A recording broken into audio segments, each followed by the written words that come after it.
성부와 성자와 성령의 이름으로 참매 예수님. 예, 이제 오늘 우리가 하는 본문은 부활주일 남미사 복음 말씀을 이제 본문으로 정해서 렉시오 디비나를 한번 해보겠습니다. 해보는데 이제 우리 유인물 나눠드리는 데에서 이렇게 쭉 보면은 앞에 기초신학적 렉시오 디비나란 제가 요거 전에 다 되게 뭐 말씀을 드렸던 거예요. 이제 쭉 이렇게 한 장씩 넘겨 보시면은 이 렉시오 디비나는 거룩한 독서다. 그리고 이 디비니스는 이제 하나님과 관련되는 것이다. 이제 이렇게 이야기를 하고, 그리고 그 다음 장에 보면 이제 오늘날 하나님 백성의 신앙감이 중요하다. 항상 어제 렉시오 디비나가 아니고 오늘의 렉시오 디비나가 오늘날 하느님 백성의 신앙감과 오늘날 나의 신앙감에 따라서 오늘 나의 렉시오 디비나가 됩니다. 아니면 언제 거 됩니까? 어제 거 되고, 시계를 더 돌려서 보면은 현대 시대 정신에 맞는 렉시오 디비나가 아니고 이제 포스트 모던 시대의 렉시오 디비나가 아니고 모던 시대에, 아니면 중세 시대에, 아니면 고대 시대의 렉시오 디비나를 하는 수도 있습니다. 물론 이제 성경과 성전은 바뀌지 않죠. 그 불변하는 부분이 있다고 해서 변화하지 않는 것은 아닙니다.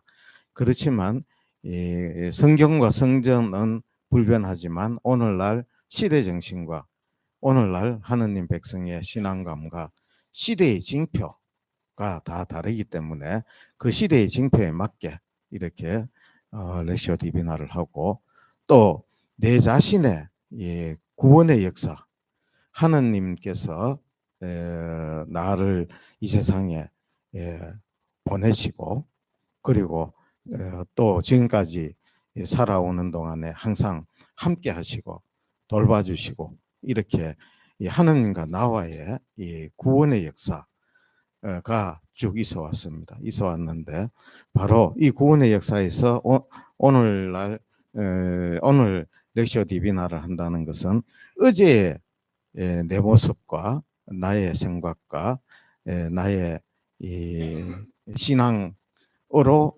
렉시오 디비나를 하는 것이 아니고 오늘의 지금 여기에서의 렉시오 디비나를 한다.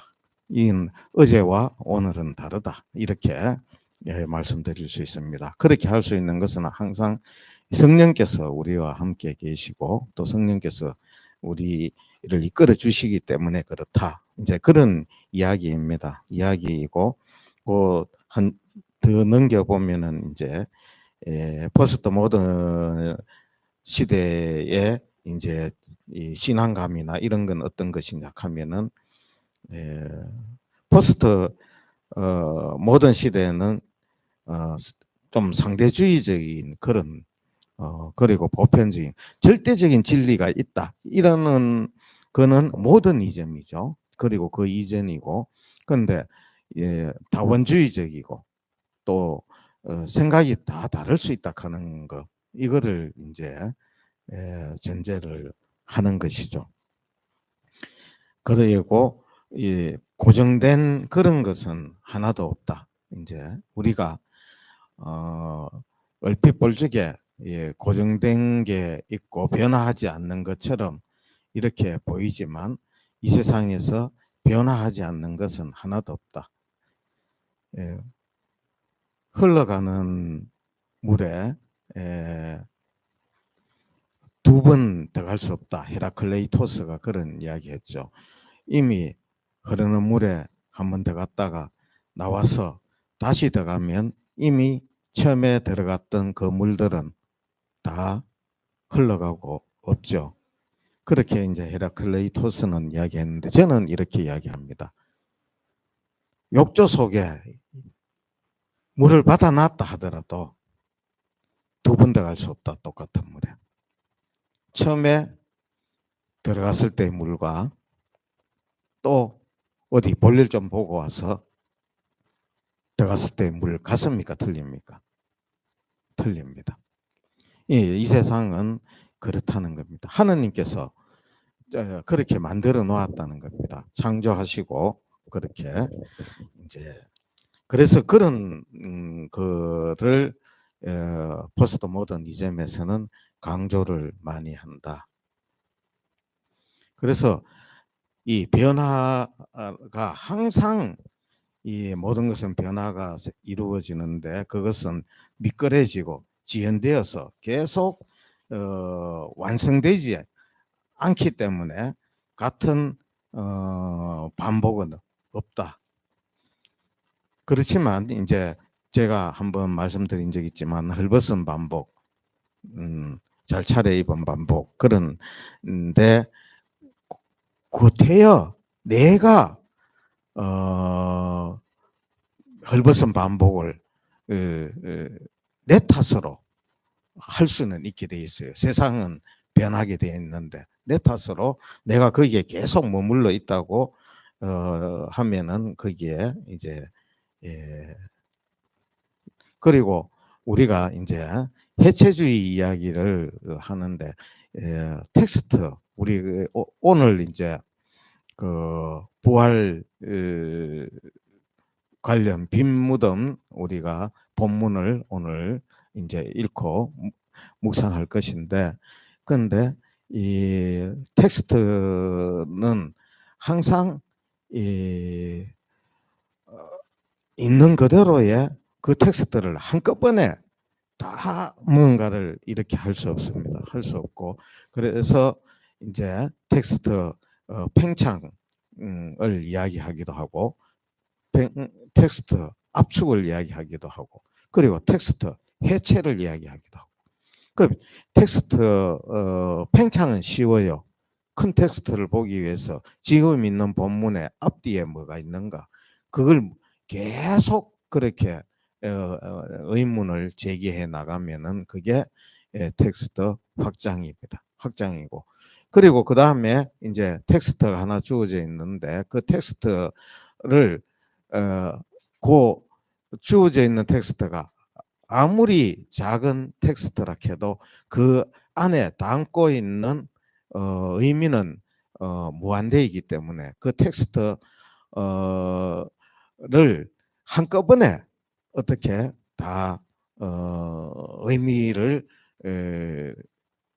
우리가 파악할 수 없어요. 우리 인간은 이 공간과 시간에 제약을 받고 있고 인간 지성이 한계를 갖고 있기 때문에 동시에 모든 것을 다 파악을 할 수가 없죠. 그래서 부분으로 이제 파악을 하고 묵상하고 그렇게 밖에 할 수 없는 게 이제 인간 존재이기 때문에 텍스트를 압축하거나 해체해서 나누어서 이제 부분을 이제 이해를 하고 부분의 접근을 할 수밖에 없다. 그래서 그런 말씀을 드렸죠. 부분을 알아야지 전체를 알 수 있고 또 전체에 대한 나름대로의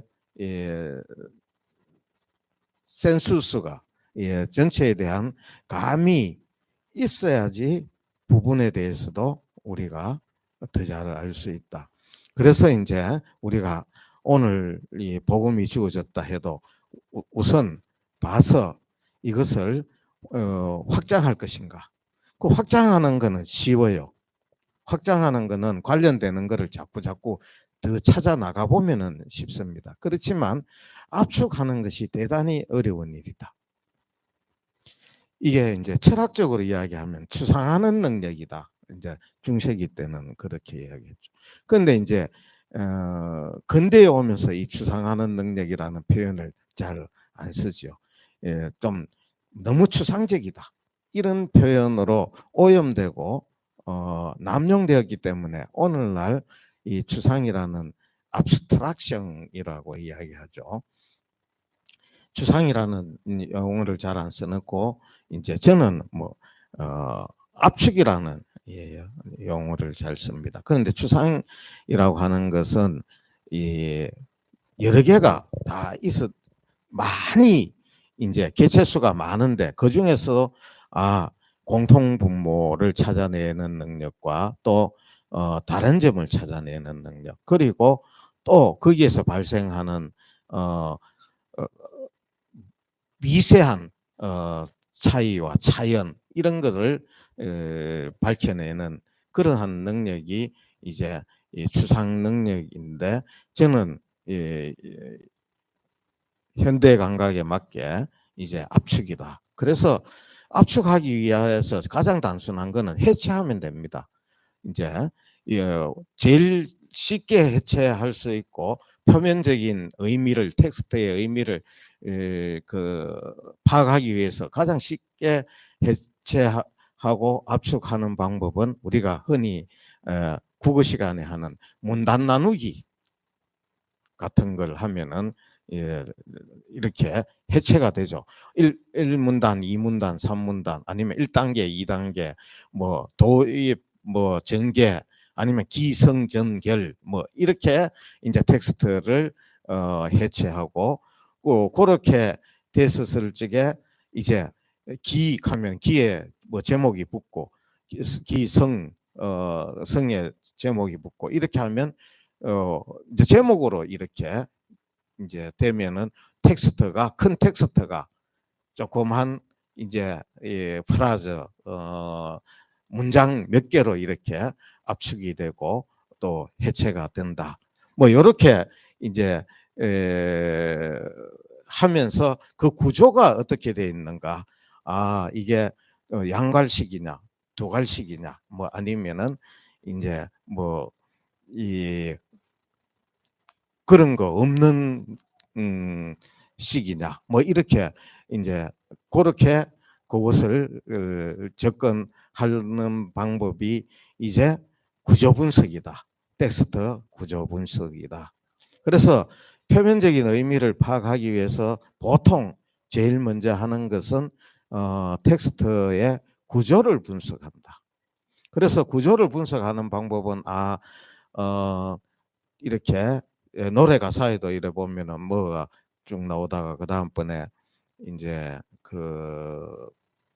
또 계속 반복되는 후렴이 나온다든가 뭐 이런 걸 보고 이제 나름대로 그 텍스트를 분석을 할 수 있죠. 제가 어제 이제 이 프랑스 샹송 중에 파롤레 파롤인데 이제 그걸 이태리식으로 이제 발음을 하면은 파롤레인데 혹시 들어보셨어요? 샹송 들어봤어요? 아이고 달리다죠. 달리다하고 그 알랑들롱하고 알랭들롱은 들어보셨죠? 알랭들롱하고 이제 달리다하고 둘이 부르는데 달리다는 이집트에서 태어나서 이탈리아에서 이제 자라서 살기는 국적은 프랑스로 되어 있는 아주 유명한 가수예요. 이 달리다. 그리고 알랭 들롱은 잘 아시죠? 예, 알랭 들롱은 우리 뭐 여기 다 아마 모르실 분 없을 거예요. 다 어디에 한때 막 이 영화 포스터에 보면은 뭐 그렇게 많이 나와서 달리다를 모르는 사람은 들어 있어요. 달리다는 모르는 사람 들어 있는데 알랭들롱을 모르는 사람은 잘 없어요. 저는 알랭들롱 주연 영화를 많이 봤어요. 많이 봤고 달리다의 노래도 제가 동영상 마이가 있어요. 마이가 있다 해서 뭐 수천 개 가지고 있다는 뜻은 아니고 이제 뭐 한 수십 개 뭐 정도인데 그래도 뭐 그런데 그 노래 중에 이제 빠롤레 빠롤레 하는 노래가 있어요. 이제 그게 이제 계속 반복되어져 나와요. 그게 반복되어져 나오고 그리고 또 그거 사이사이에 알랭들롱이 또 뭐 이렇게 까는 게 있어요. 까는 게 이제 이래 있으면서 그런 그 또 하나의 텍스트입니다. 노래도 그 확장된 의미에서의 하나의 텍스트고 영화도 하나의 텍스트예요. 우리 저기 저희 그림 있죠. 저 그림도 하나의 텍스트예요. 텍스트이고 저 그림 바깥은 컨텍스트예요. 그죠? 컨텍스트. 이렇게 우리가 이제 그거 이해를 문학적으로, 문화적으로, 예술적으로 어떻게 이해를 해 나가는가. 이제 성서도 그렇게 이해를 한다는 겁니다. 그런데 이제 그 달리 그 노래에 빠롤레 빠롤레 하는 그 노래에서도 보면 이제 제가 그 노래를 어제 이제 들으면서 이제 왜 들었는가 하면 이제 오늘 해야 되는 주제 중에 하나가 빠롤이라는 프랑스 말이 이제 아주 학술용어로 어, 중요한 이제 그 텍스트 뭐 압축이든 텍스트 해체든 이런 걸 설명하자면은 이제 나오는 그런 단어인데 빠롤이라고는 들어보셨어요? 빠롤레는 들어보셨고, 예, 빠롤레는 장son. 그 같은 말이에요. 그게 이태리식으로 발음 이제 달리다가 그 에집트 출신인데 그 이탈리아에서 공부 자랐고 프랑스에서 사니까 이 사람은 언어를 이집트 아라비아 말도 잘하겠죠. 아라비아 그래 이분 노래를 들어보면 아라비아풍 노래도 많아요. 이거 오늘 이야기가 이상하게 지금 이렇게 너무 빠지면 안 되는데 그런데 이제 오늘 사실은 빠롤레 하는 이야기를 저 뒤에 나오는데 중간에 지금 차곡차곡 설명을 가려고 했는데 바로 가면은 이렇습니다. 이제 이 그 이 빠롤레 하는 노래는 미테랑 대통령 들어봤어요. 예, 미테랑 프랑스의 대통령도 이 노래 굉장히 좋아했어요. 그래가지고 막 예, 그 농담으로 코미디에 그거 이제 만평에 그런 게 막 나오고 있어요. 미테랑 대통령이 이 노래를 좋아했는지 가수를 좋아했는지 그건 잘 모르겠지만 어쨌든 이제 그 막 빠롤레 하고 막 노래 따라 부르는 그런 거가 나오면서 뭐 총리 물망에 뭐 올랐느니 안 올랐느니 이제 막 그래 프랑스도 그런 건 있거든. 예술이 그렇게 발전하고 막 해도 거기에 지성인들 세계들은 엘리트주의는 대단합니다. 그 아카데미 이런 것도 있고 그래서 거기에 사람들이 볼 적에는 총리나 이런 사람을 가수를 이제 시킨다고 하면 우리나라보다도 그런 건 더 보수적이에요. 얼핏 볼 적에 안 그럴 것 같죠, 그죠? 안 그럴 것 같고 그거는 일부 극단주의적인 사람들이 또 그런 사람들이 있기 때문에 그렇게 이제 보이지 실제로는 굉장히 보수적이에요. 그래서 이제 그 그래서 미테랑 대통령이 이제 풍자를 많이 당하는 그런 경우도 있었어요. 그래서 빠롤레 하는 1974년도에 나온 노래인데 이제 그 빠롤이라는 말을 이제 그걸 설명을 하면은 이렇습니다. 예를 들면은 텍스트가 있을 때 텍스트를 해체한다 할 때 우리가 지난 시간에 대화를 다 뺐었죠. 그 이제 대화를 다 빼고 이제 뭐를만 읽어봤습니까? 그거 바랄랑가즈.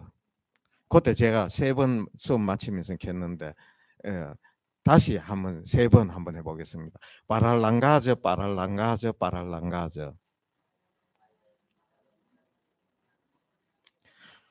그거는 아시겠죠, 이제. 요 언어로 되어져 있지 않는 전 언어적인 비언어적인 언어 이전의 어떤 그래 보디 랭귀지보다는 좀 더 고상하고 의미가 더 깊은 그런 게 이제 있다. 그러면 오늘 텍스트에서 이제 그 우리가 이제 그 텍스트를 아까 해체한다는 이야기 있었잖아요. 분석을 우리 좋게 이야기하면 텍스트 분석인데 이제 데리다 표현식으로 하면 해체를 하면은 일단은 뭐를 띠낼 수 있겠어요?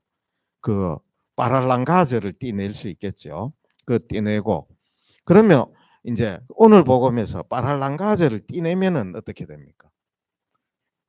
띠내면은 이제 여기에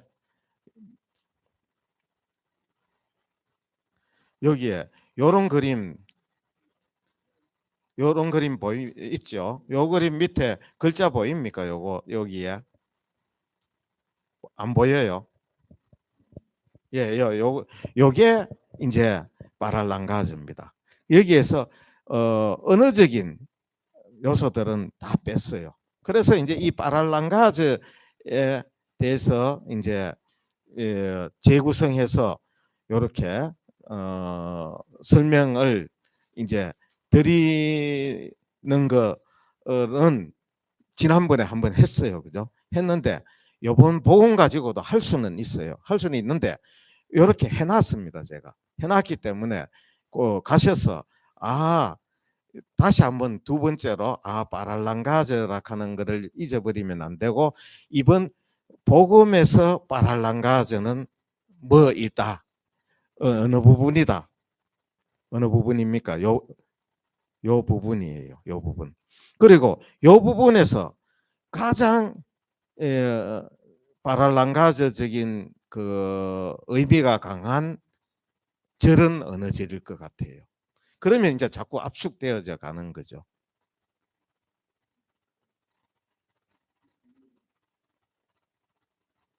여기에서 이거는 다 파랄랑가즈예요. 주간, 첫날, 이른 아침. 이른 아침 이것도 의미가 있어요. 그죠? 이른 아침에 이제 그 요 밑에 그런 의미들은 요 밑에 내가 다 설명을 해놨는데 여기에 돼 있어요. 여기에는 이제 그래서 요거 파랄랑가즈를 우리 안 읽어봤으니까 오늘 복음 그죠? 처음에 요 파랄랑가즈만 한번 읽어보겠습니다. 이제 1절, 2절, 3절 이건 다 빼버리고 그 복음 9절만 주간 첫날 이른 아침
예, 요게 이제 여기에 그 언어적인 표현은 있습니까? 대화라든가 누가 말했는 건 있습니까? 없어요. 그거는 뺐어요. 그거는 빼고 이제 제가 요렇게 파랄랑가즈만으로 요렇게 했는데 이 중에서 이 빠랄랑가 저 문장들 중에서 제일 중요한 게 어느 걸 것 같아요? 그렇죠. 이제 여기 보고 믿었다. 이제 여기에는 사실 아직까지 이제 우리가 제가 그런 설명을 해드린 적은 없는데 여기에 뭐 다 집중되어져 있어요. 보고 믿었다. 여기 앞에 보면은 여기에 아마포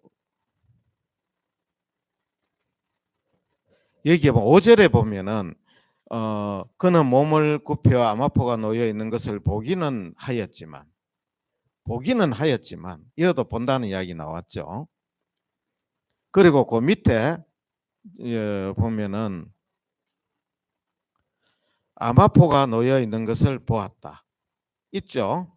예. 그 다음에 또 보면은 8절에 보고 믿었다. 이게 이제 본다는 거에서도 처음에 본다, 그 다음에 본다. 요게 의미가 다 다르고 처음에는 육안으로 보는 거예요. 그죠? 그 다음에 우리가 보통 이야기하는 시만이에요. 그죠? 그 다음번에는 영안이에요. 그래서 점점 이 보는 그게 처음에는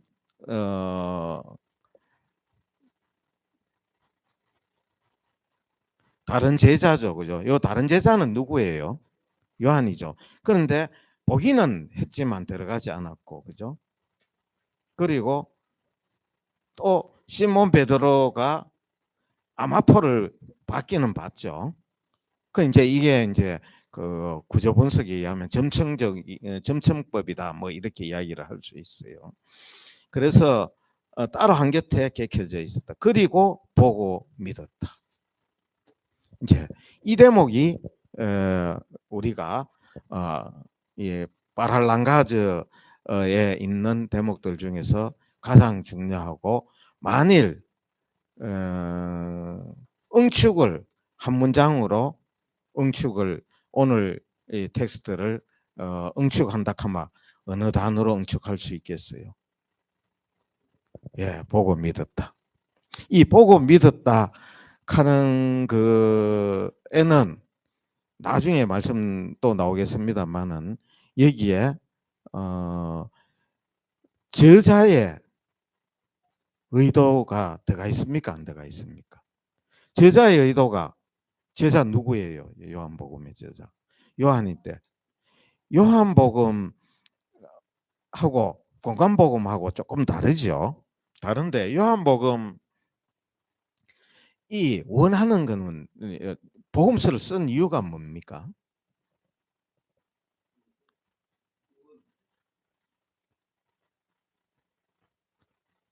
보고 믿게 하기 위해서. 믿게 하기 위해서.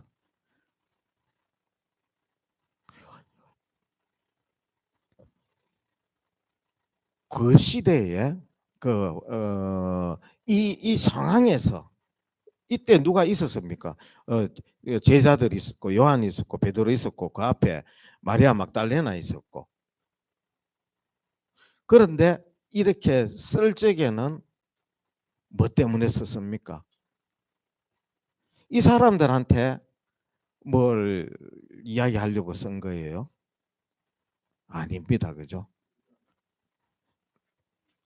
구전으로만 이제 내려가던 사람들에게 기록으로 기억을 하기 위해서 이거를 요한 이걸 이제 저자의 의도라 해요. 그리고 저자의 의도가 여기 오늘 본문에서 가장 잘 드러나는 대목이 바로 무슨 말 한마디에 말로 나오는 게 아니라요. 그죠? 그냥 보고 믿었다. 보고 믿는 그 태도에 요한복음 사가가 하고 싶은 말이 다 들어가 있는 겁니다. 요한복음이 쓰여진 이유는 독생성자를 믿고 다 구원받도록 하기 위한 게 요한복음서의 요한. 그래서 이게 이 마랄랑가즈 안에서 제일 중요한 대목은 바로 보고 믿었다.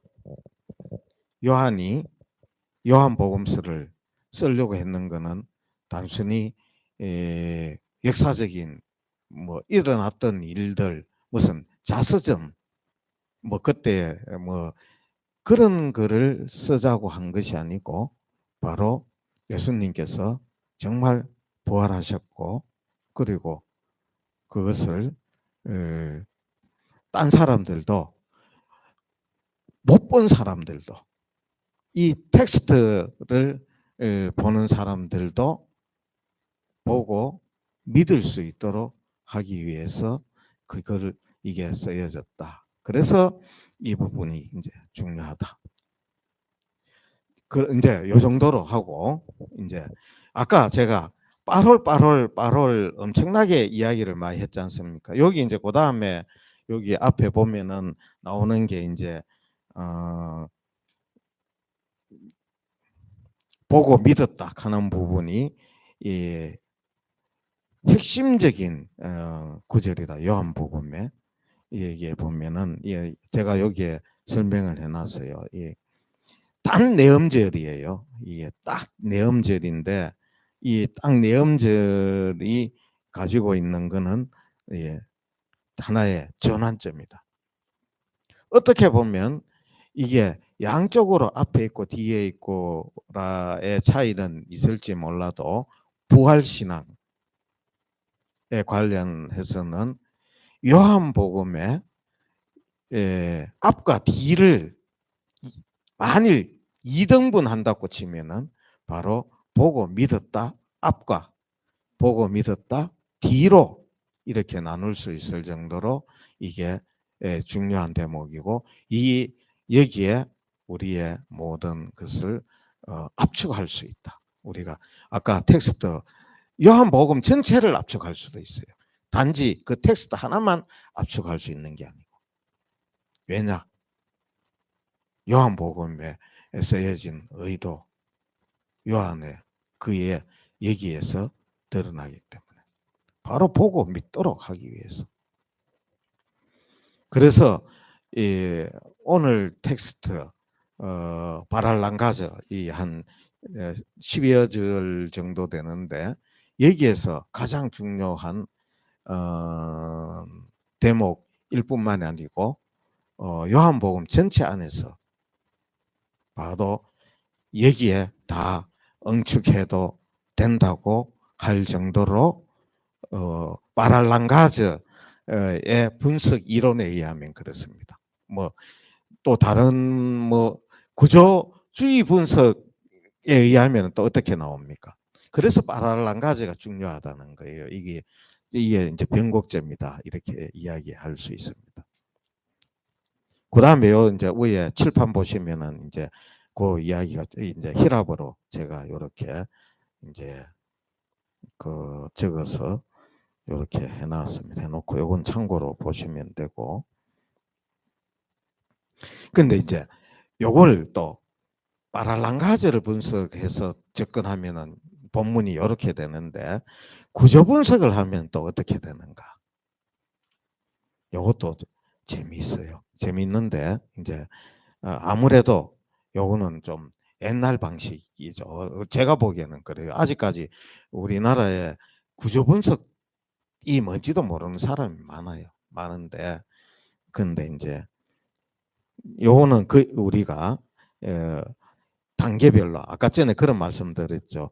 기성전결 뭐 이런 식으로 나눈다고. 근데 요거는 7단계로 그냥 그 7단계로 나누는데 뭐 기성전결 뭐 이렇게 이야기할 수는 없고 그냥 7단계로 이렇게 나눕니다. 그리고 1단계는 이제 상황의 도입이죠. 요 복음에 보면 주간 첫날 이른 아침 아직도 어두움이. 요거는 이제 우리가 파악을 하기 위해서. 그 2단계는 뭡니까? 2단계가 이제 여기에서는 아까는 빠졌던 대목이 있죠. 아까 빠졌던 대목 뭐가 있습니까? 아까 파랄랑가제에서는 빠졌던 예? 발화. 그 발화 뭐가 있습니까? 2단계 있죠. 뭐가 있습니까? 누가 주님을 무덤에서 꺼내갔습니다. 어디에 모셨는지 모르겠습니다. 이거 중요하겠어요? 안 중요하겠어요? 구조 분석에서 볼 적에는 중요하죠. 딴 거는 전부 다 빠랄랑가즈예요. 여기 그 처음부터 끝까지가. 근데 딱 하나 나오는 요거는 대화라고 보기도 어려워요. 대화라고도 볼 수는 있을지 몰라요. 말을 한마디. 요거를 아까 제가 이야기하던 달리다의 노래 제목 파롤레, 그건 뭐 이태리식으로 파롤레. 요거를 언어학에서는 기호학에서 성서 기호학에서 파롤이라고 이야기한다. 오늘은 이제 파랄랑가제라는 말을 지난번에 우리가 하나 배웠고 오늘은 파롤이라는 말.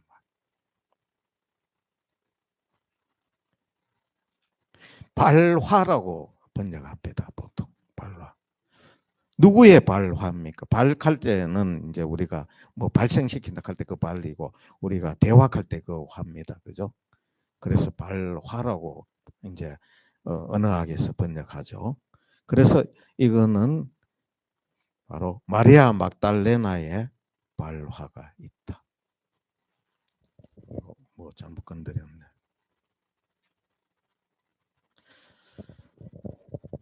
딱 여기 하나 나옵니다. 오늘 얘기해서. 그래서 이 누가 주님을 무덤에서 꺼내갔습니다. 어디에 모셨는지 모르겠습니다. 요 딱 한 개.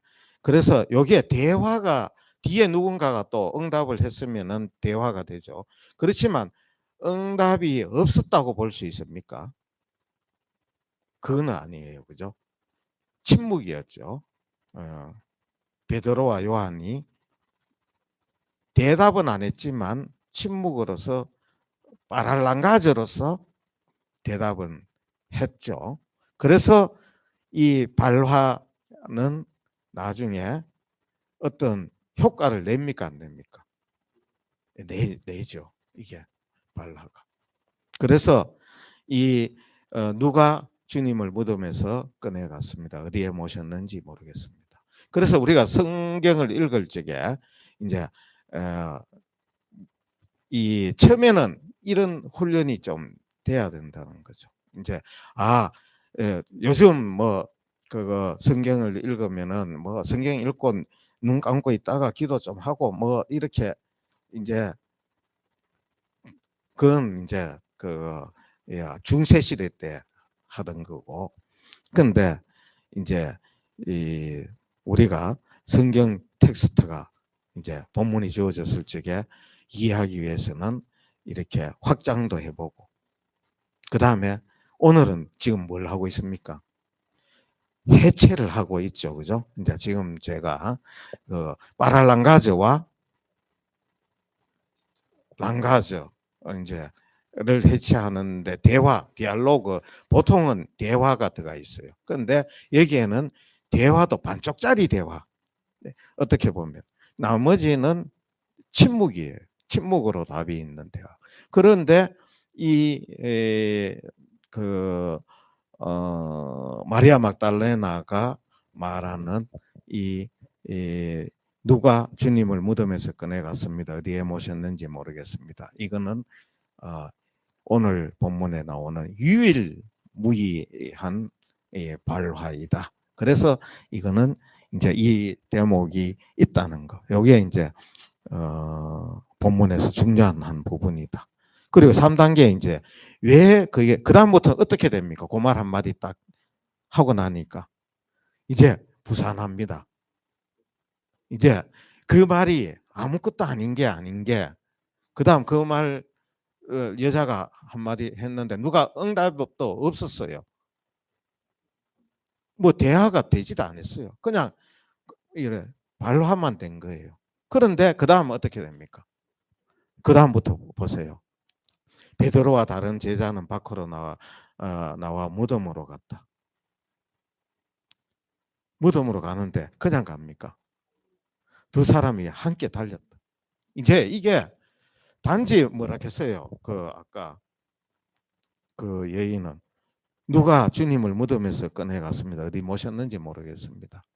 이게 사실은 모른다고 하면서 여백, 비백을 두는 거예요. 모른다고 하면서 이게 확실히 죽은 걸로 몰고 가는 게 아니잖아요. 그죠? 확실히 죽은 걸로 될 것 같으면 그걸로 시신이 있고 이래 됐으면 바로 그냥 끝났어요. 그죠? 상황 종료죠. 그런데 열은 없는 대화지요. 그러니까 그 다음에 그거는 유발시키고 있죠. 그 다음 행동을. 그래서 이거를 이제 수행적 발화이다. 우리가 보통 퍼포먼스라는 표현을 쓰잖아요. 그죠?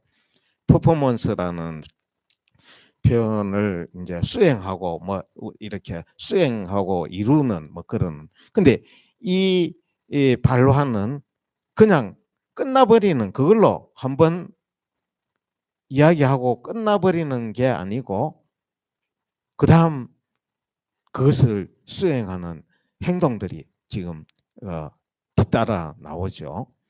그거를 야 베드로 사도 요한 빨리 가봐라 이런 말이 있습니까?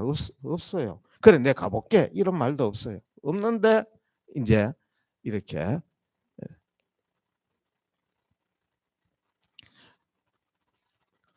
이제 두 사람이 이제 걸어가지도 않아요. 어슬렁어슬렁. 뭐 우리가 보통 뭐 가기 싫을 때 가는 때 어슬렁어슬렁 하죠. 아침에 제가 이제 출근할 때 보면은 이 중딩들 아침에 학교 가는 것도 보면은 딱 보면은 알아요.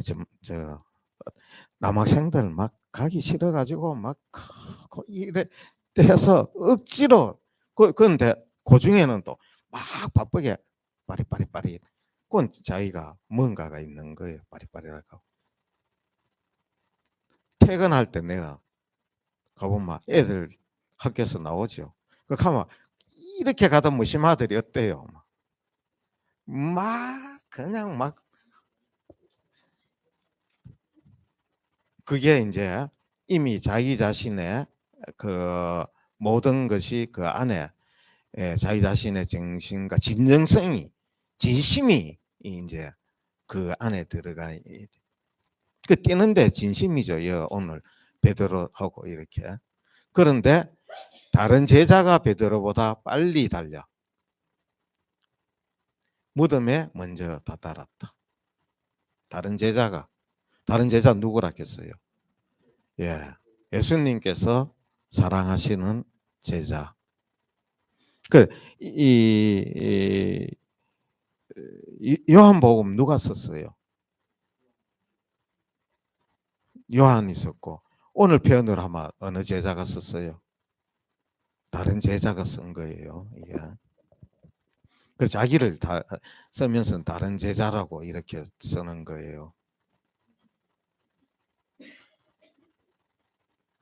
그렇게 이제 해가 딱 그렇게 그 베드로보다 보다 빨리 달렸다. 내가 훨씬 낫다 이거예요. 이제 이거 쓰는 사람이 그 요한인데 요한이 이제 내가 그때 달릴 때 이제 내가 더 빨리 도착했지 뭐 그랬을 거예요. 아마 그 요한 사도가 볼리카르포 제자한테나 저 누구 그 이제 그 밑에 그 어쩌면 이레네오한테까지도 너그 스승이 그렇게 막 달렸는데 베드로 사도는 늙어가 잘 뛰지도 못하더라고. 내가 가가 확 달려갔지. 뭐 이건 제 이야기입니다.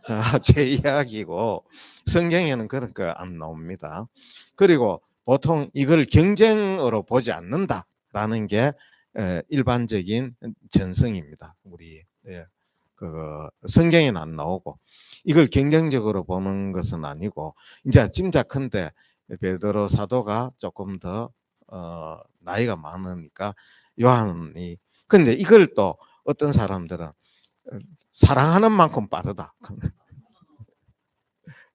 그래서 이제 베드로는 사랑하 내가 나중에 부활하고 난 다음에도 너 나를 사랑하느냐 너 나를 사랑하느냐 몇 번, 세 번씩이나 그렇게 하죠. 예, 요한한테는 물을 필요가 있습니까 없습니까? 없어요. 그래서 이제 예, 먼저 닫아. 그렇지만 어떻게 됩니까? 이제 이렇게 달려갔는데 4단계에서는 몸을 굽혀 아마포로 있는 것을 보기는 하였지만 들어가려고 하지는 않았다. 안 들어갔어요. 보기는 해도 그림에도 보면요 뭐 벽에서 이렇게 서가 있죠. 그리고 이제 5단계에서는 직접 확인을 하는. 이제 보았다 하는 게 나오죠. 앞에도 보았다가 나오죠. 4단계에서 몸을 굽혀 암화포가 놓여 있는 것을 보기는 하였지만 이거는 이제 육안으로 훑어보는 거예요. 그죠? 그리고 5단계에 가서는 시몬 베드로가 뒷따라와 무덤으로 들어가 암화포가 놓여 있는 것을 보았다. 이때 보는 거는 암화포가 이게 암화포라 하는 걸 인식하면서 이게 이제 시만이고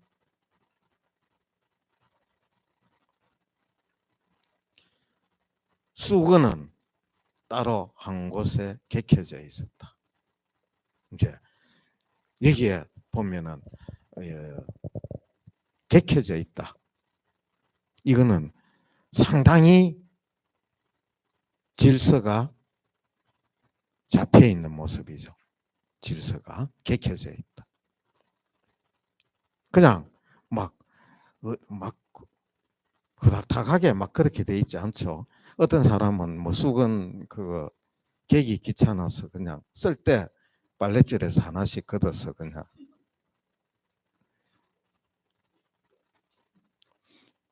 그런데 이거는 쓸 일도 없을 텐데 이 수건 객해져 있었다.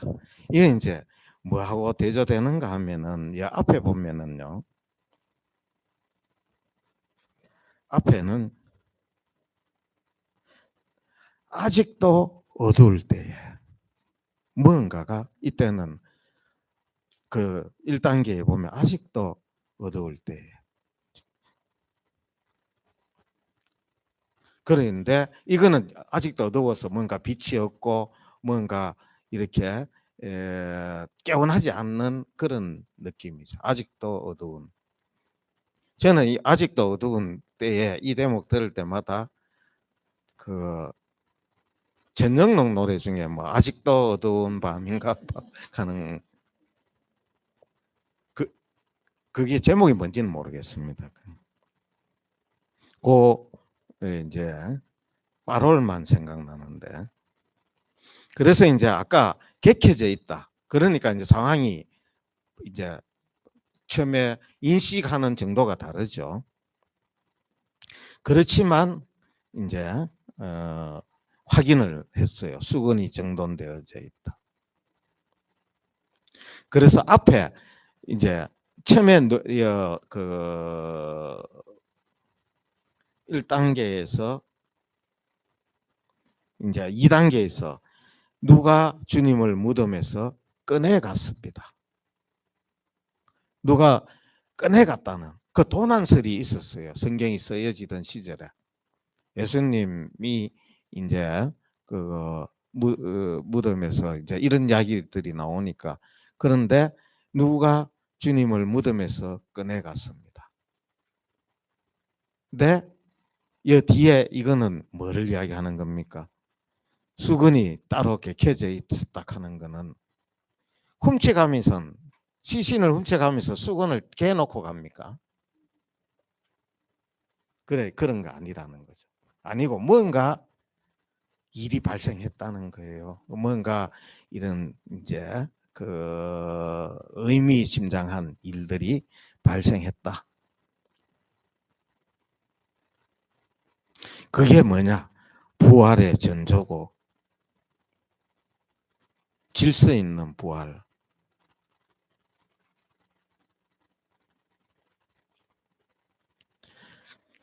그러니까 요한은 그 당시에 베드로 사도와 함께 그리고 마리아 막달레나와 함께 목격자예요. 그 빈 무덤의 목격자죠. 베드로 사도는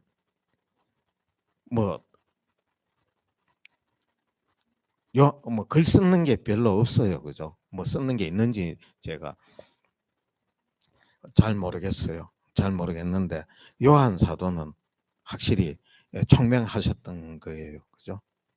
총명하셨는데 그래서 그걸 다 기억을 해놨다가 이렇게 쑥은 개켜져 있었던 것까지 이렇게 표현을 그렇게 이렇게 다 표현하는 이유는 뭐냐?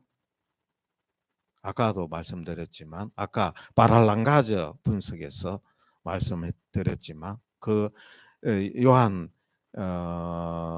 사도의 그런 거를 잘 기억해서 세세히 이렇게 적는 이유가 뭡니까? 보고 믿도록 하기 위해서. 이렇게 되면서 다 보고 믿었다. 그러니까 이걸 읽어보는 다른 사람들도 너희들도 전부 다 보고 믿어라. 성경을 읽고 믿어라.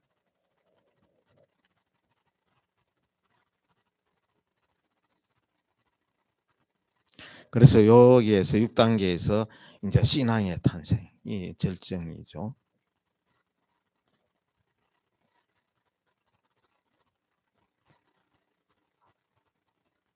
아주 간결한 표현이면서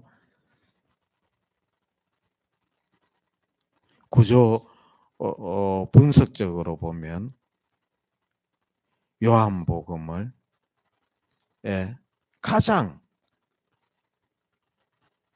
핵심되는 구절이고 요한복음의 앞과 뒤를 잇는 구절이고 요한복음 전체를 압축하고 응축하는 구절이고 더 나아가서는 복음서 전체, 성경 전체를 압축하고 응축하는 표현이다 해도 과언이 아니다. 우리 구조 분석과 또 아까 무슨 분석요? 바랄랑가저 분석에서 볼 때 이 대목이 그렇게 중요하다. 그리고 아까 마리아 막달레나의 그 발화는 그걸로 끝나지 않고 부활의 어떤 자락을 까는 그런 내용이다. 그래서 빈 무덤 이야기에서 보면 텍스트를 이제 제가 확장하지는 않았어요. 크게 확장한 거는 이제 저자의 영역으로 우리가 제가 조금 확장했어요. 요한 사도의 복음사가의 제작 의도를 우리가 여기에서 발견할 수 있죠, 그죠? 우리가 이미 그 요한 사도는 이런 이유로 성경을 썼다 하는 거 이미 알고도 있어요. 알고도 있지만 기납적으로 그 왜 그렇게 썼어? 이걸 왜 썼을까? 요한 사도가 오늘 그 딱 보니까 보고 믿었다 하는. 우리 보고도 보고 믿으라는 뜻으로 우리 이렇게 썼구나. 그러니까 그 사도 요한이 왜 복음서를 썼고 무슨 이유 때문에 썼다 해도 요걸 볼 적에는 바로 보고 믿으라는 그 의도이다. 그래서 우리가 오늘 렉시오 디비나에서도 결국 가장 중요한 것은 믿는 단계로 가는 거. 그래 이렇게 이제 총 이게 그거 7단계까지 돼 있는데 저는 이제 또 항상 7단계로 이렇게 달아놨다가 저는 또 응축하는 걸 좋아하니까 3단계로 바로 1단계는 이제 그거 상황의 도입이죠. 뭐 돌이 채워져 있었다. 그 제일 밑에 이제 나와 있고 이제 2단계는 신앙을 향한 행보죠. 이제 막 뛰고 뭐 막 그거 수건 개켜져 있는 거 보고 뭐 막 그거 이제 그런 것들이 막 나오고 그러고 여기 그 한마디에 마리아 막달레나 그 발화 하나에 따라 가지고 막 장정들이 뛰댕겼다가 뭐 왔다 갔다 하고 뭐 이렇게 하는 그리고 뭐 때문에 이렇게 왔다 갔다 하고 발화가 나오고 했는가 나중에 알고 보니까 보고 믿었다 하는 요 말을 하기 위해서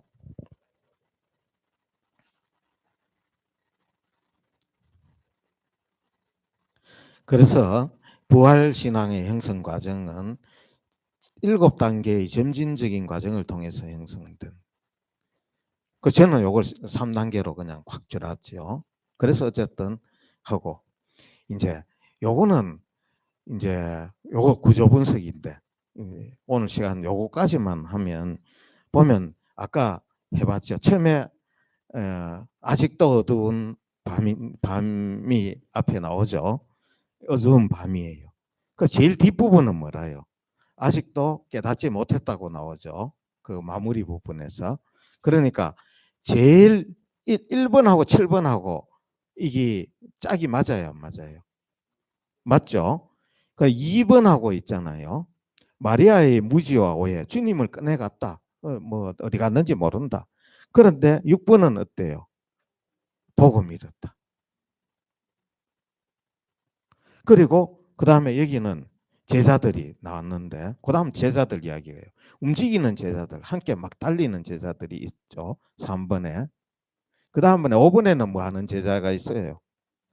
확인하는 제자가. 그래서 이렇게 압축을 해 들어가니 중심축에는 뭐가 있습니까? 몸을 굽히고 보는. 그래서 몸을 굽히는 행위. 우리가 신앙에 이르기 위해서는 몸을 굽히는 행위가 중심축에 들어가 있다. 그래서 중심이 이 케아점, 요거는 케아점은 이제 대칭적인 거, 그걸 서로 양쪽에 반영하는 듯이 그걸 케아점, X라는 뜻이에요. 키라는 말이 히라보의 X라는 우리 알파벳도 X예요. 요렇게 이제 요거를 제가 그림을 잘 못 그려서 이렇게 됐는데 요걸 자세히 보면 X로 돼 있어요. 그죠? 아무리 봐도 아래 위로 일자인데 X라고 우기네 가느지만 요거 X입니다. 잘 보시면. 그래서 이제 이 대칭 구조는 제가 방금 다 설명해 드렸고 그래서 중심축은 바로 아까 어디가 중심축이라 했습니까? 요 부분. 예. 중심축인데 이 중심축 4단계 몸을 굽히는 거다. 부활신앙이 이제 이때 이제 시작한다. 그 침묵과 낮춤이 중요하다. 그 이제 파랄랑가즈 분석이 그 다음에 쭉 이렇게 나옵니다. 그래서 가장 핵심적인 신앙의 변곡점은 뭐냐? 보고 믿었다.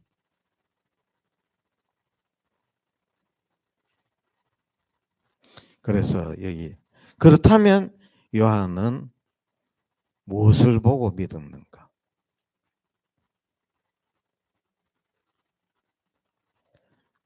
빈무덤 봤죠. 그리고 객해져 있는 수금밭. 그렇지만 생명을 봤다. 부활을 봤다. 그래서 이 보고 믿은 사람은 오늘 여기에 나오는 인물들 중에는 요 제자 아까 무슨 제자라 했어요? 다른 제자 예수님 그거는 이제 아까 그런 썰이 있다 그랬죠. 사랑하는 순서대로 보인다. 부활은 증거가 아니고 사랑의 기억으로 열리는 신앙의 사건이다.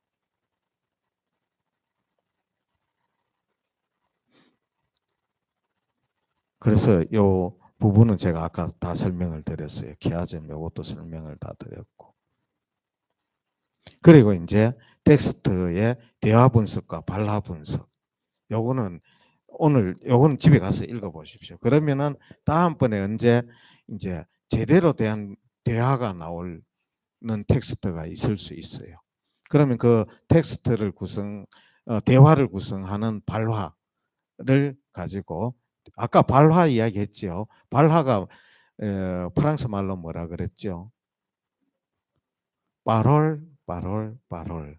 그래서 마지막으로 이제 이렇게 마지막을 정리해서 안 되겠지만 이제 그 아까 말이 나온 김에 그 달리다 예, 빠롤 빠롤 빠롤 그 알랭 들롱하고 둘이 듀엣으로 불렀는데 내용은 이런 거예요. 그거 이제 그 제가 한번 틀어드릴게요 나중에. 근데 이 둘이 부르기 때문에 누구 한 사람 그 듀엣이라요. 달리다 할 수 있는 사람이 있어요. 있으면 내가 알랑들롱 할게요.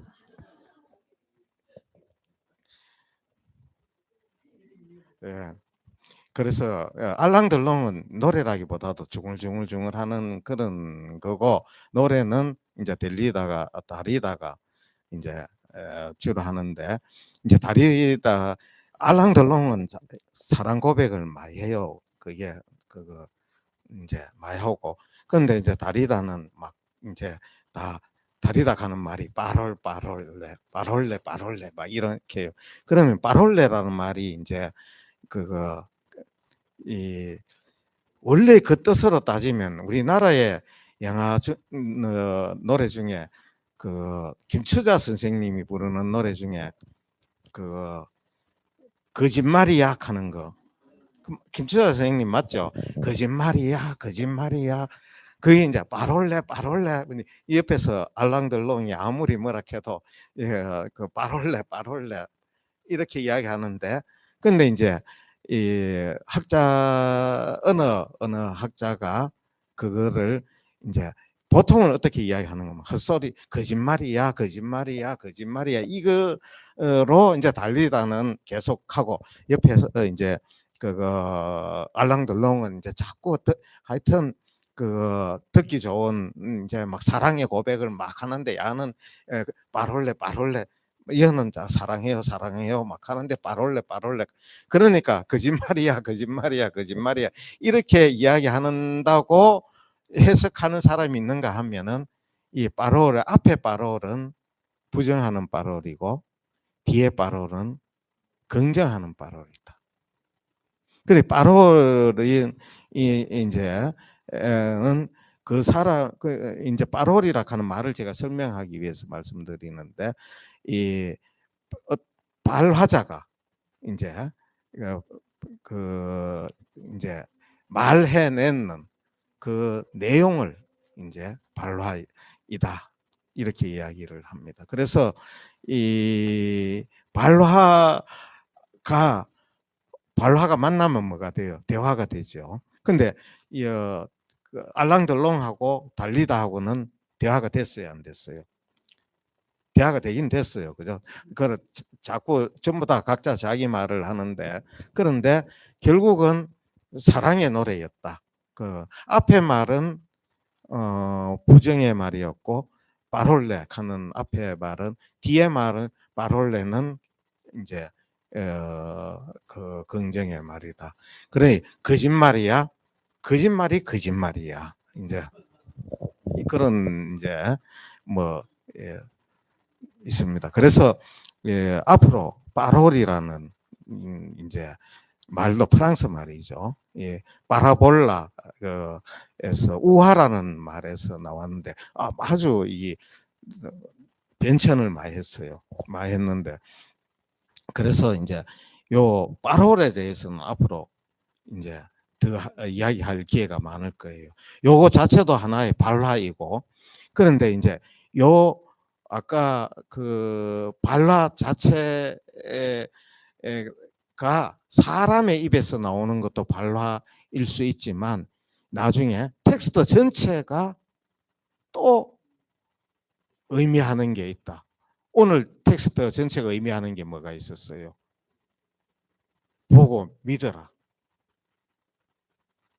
이게 이게 텍스트 전체 그거는 뭐 막달레나가 이야기한 것도 아니에요, 그죠? 그냥 텍스트에는 보고 믿었다이지만 텍스트 자체가 우리에게 발화하는 것은 뭡니까? 너희들도 보고 믿어라. 이게 오늘 텍스트 자체가 발화하는 것이고, 그래서 이제 이게 그 과정에 대해서 내가 여기 설명을 해놨어요. 다 써놨어요.